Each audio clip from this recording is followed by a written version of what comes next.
Est-ce que tu savais que la façon dont tu prononces certains mots peut changer le sens? On va voir des exemples et on va pratiquer ensemble. Ready?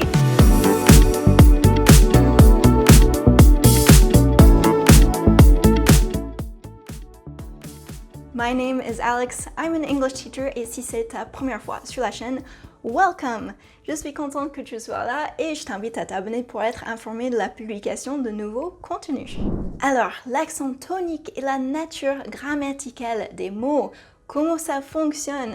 Alors en anglais, il y a des mots qui peuvent être des noms lorsque l'accent tonique est placé sur la première syllabe, mais qui deviennent des verbes lorsque l'accent est mis sur la deuxième syllabe. Voyons des exemples. Prenons ce mot comme premier exemple. Si je prononce le mot avec l'accent sur la première syllabe, present, il est utilisé comme un nom. Par exemple, I received a present from my mother. You got a present there for Peter, don't you? Mais si je mets l'accent tonique sur la deuxième syllabe, present, le mot devient un verbe. Par exemple, I present the project to my team at noon. She's not experienced, but she knows how to present herself. Un autre exemple est ce mot-ci.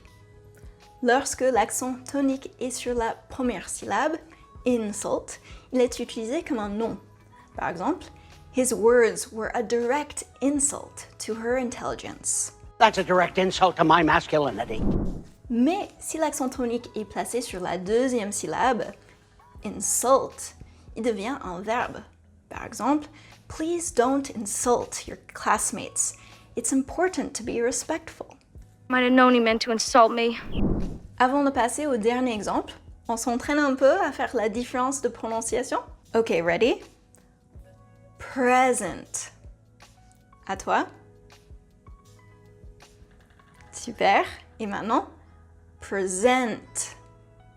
À toi. Ok. Et le prochain mot, insult. À toi. Ok. Et maintenant, insult. À toi. Super! Et si tu as besoin de faire pause et de répéter ce que je viens de dire ou ce qu'on vient de faire ensemble, c'est très bien, je t'invite à le faire. Ok? Sinon, on passe à la suite. Voilà, on arrive au dernier exemple de cette vidéo, mais sache qu'il y a beaucoup plus que ça comme exemple en anglais de ce type de mots. Alors, donc pour ce dernier exemple, prenons ce mot. Lorsque l'accent tonique est sur la première syllabe, conduct, il est utilisé comme un nom. Par exemple, his conduct at the meeting was unprofessional. A moment of silence in memoriam of a devoted servant killed violently during the conduct of his duties. Mais si l'accent tonique est sur la deuxième syllabe, conduct, il devient un verbe. Par exemple, she will conduct the orchestra during tonight's performance. Conduct your search and bring his companions to me. Comme tu peux le voir, la prononciation peut vraiment tout changer. Est-ce que tu connaissais que ça existait en fait, cet accent tonique? Est-ce que tu connais d'autres exemples? Allez, n'hésite pas à les partager dans les commentaires ci-dessous ou partager ton expérience. En tout cas, j'espère que tu as apprécié ce contenu.